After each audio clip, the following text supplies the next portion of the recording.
Africa, Fazila, मुस्कान, Habiba, आसिया, Aafia, माहेनू, madam त्याचं आजू चालायचं आणि त्या वर्तमान आवो सरांना आचार्याने परमिशन લઈને આવો मैं कभी मैडम શું થયું आचार्य मैडम હબીબાના વર્ગ શિક્ષક વર્ગમાં જવા નથી દેતા કેમ કહે છે કે આચાર્યની પરમિશન લઈને આવો તો મારી છોકરીને બરાબર ભણાવતા જ નથી હું શિકાયત લઈને ચાલો હું સાથે આવું વાલેકુમ સલામ સિદ્ધાર્થ આ બેન કેમ આયા છે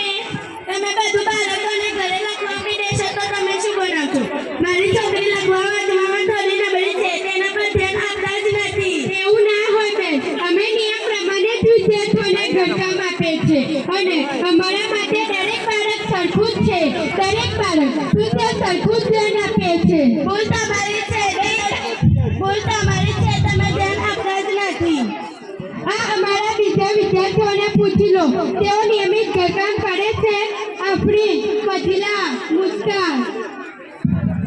મેડમ શું થયું તમે નિયમિત ઘરકામ કરો છો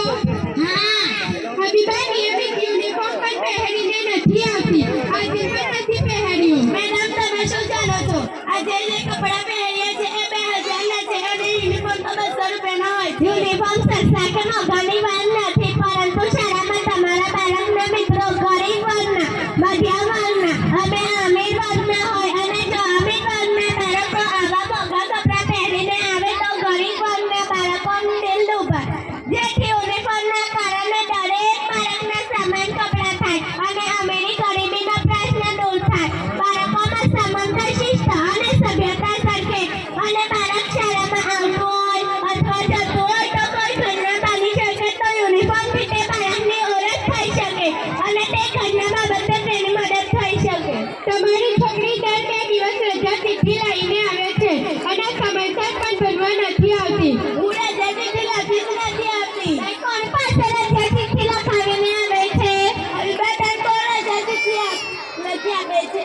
હું મારી સહેલી પર રજા ચિઠ્ઠી લખાવું છું જોઈ બેન આ રીતે જાતે જ રજા ચિઠ્ઠી લઈને આવે અને શાળાએથી રજા લઈને જતી રહે તો તે ક્યાંથી હોશિયાર થાય બેન તમે તમારા બાળકને રોજ સાંજે શાળાએથી લાવ્યા પછી પૂછો કે શું ઘરકામ આપ્યું છે અને એને સાથે લઈને બેસો અને એની નોટબુક ચેક કરો અને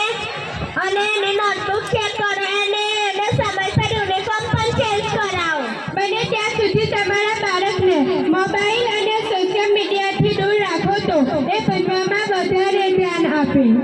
હા મેડમ હું હવે મારી છોકરી પર ચોક્કસ ધ્યાન આપીશ અને એનું ઘરકામ અને નોટબુક પણ ચેક કરીશ